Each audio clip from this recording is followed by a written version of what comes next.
Pozdrav svima i dobrodošli na mom kanalu. Ovom prilikom ću vam pokazati kako instalirati aplikaciju Snapchat. Pa da počnemo. Uđete u Play prodavnicu, a zatim Snapchat, a onda kliknete na ovo instalirati. Zatim se čekat ćemo dok se aplikacija ne instalira.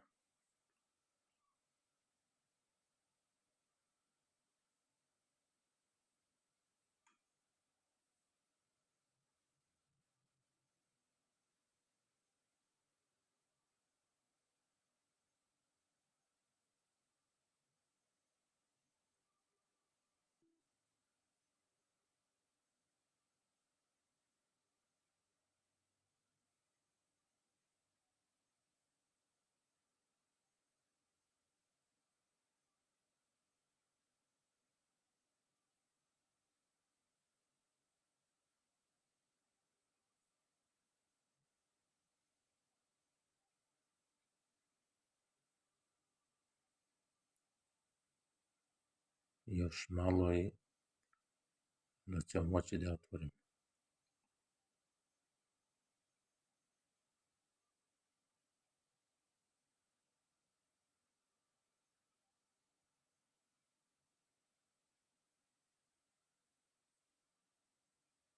Evo sada da prođe aplikacija bezbednosnog skeniranja i sada je možemo otvoriti. Kliknete tu, pisat će vam Continue with Google, kliknete tu, ovu prvu, izaberete nalog, ukoliko ih imate više od jednog, znači evo ja ću u ovom slučaju odabrati ovaj nalog kako bi se prijavili, onda kliknete na ovu Continue,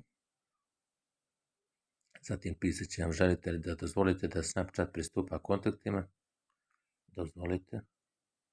Želite li da dozvolite da Snapchat upućuje pozive upravljanjima, također dozvolite. A zatim ovdje će vam tražiti da ukucate znači datum rođenja i godinu. Kada popunite to, onda vi kliknete na Continue. Zatim opet kliknete na ovo Continue.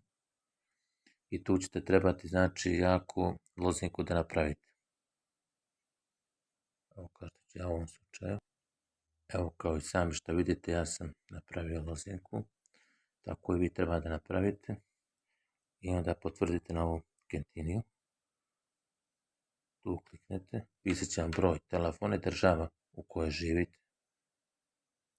To potvrdite samo na ovom Finish. Tu kliknete. Isti će vam znači kod na broj telefona ili putem Vibera. Kako bi ga ukucali, potvrdili ovdje, to je što se tiče ove aplikacije, tada ćete moći da je normalno koristite kada se na ovaj način registrirate. To bi bilo sve u ovom klipu. Zapratite me na ovom kanalu radi još videa koji će biti uskoro objavljeni. Pozdrav, do gledanja.